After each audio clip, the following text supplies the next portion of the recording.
You're watching America This Morning, America's #1 early morning news. The inaugural ceremonies turn more reflective later today as the president and first lady attend the national prayer service. It was an early night for the Obamas, the first couple attending just 2 inaugural balls compared to 10 during the first inauguration. With more on the parties and the politics, ABC's Tahman Bradley joining us from a very chilly Washington. Good morning, Tahman.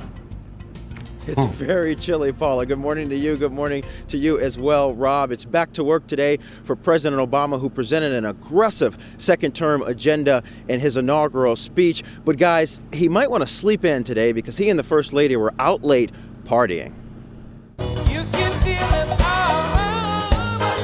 At star-studded inaugural balls, President Obama and the First Lady stole the spotlight.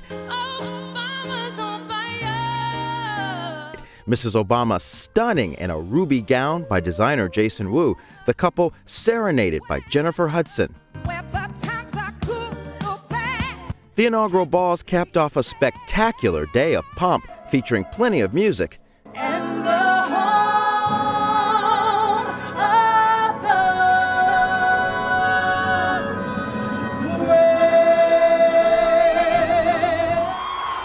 A parade, and a public swearing in at the Capitol. Now it's back to work for Mr. Obama, who in his inaugural address signaled he'll push a bold, progressive agenda. We have always understood that when times change, so must we. The president spoke directly to the goals of the more diverse and more socially liberal coalition that reelected him, for the first time in an inaugural speech explicitly mentioning gay rights. For if we are truly created equal, then surely the love we commit to one another must be equal as well. He also spoke about climate change, equal pay for women, and immigration reform.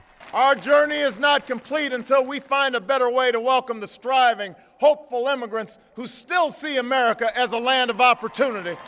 The president paused during many of the day's special moments, seeming to take it all in, knowing this would be his last inauguration. Some Republicans thought President Obama's speech was too partisan. With divided government here in Washington, he will need some GOP support to pass his big agenda items. Rob, Paula. All right, Tahman Bradley live in Washington. Tahman, we also had some breaking news overnight that also part of the president's second term is going to get you a new hat.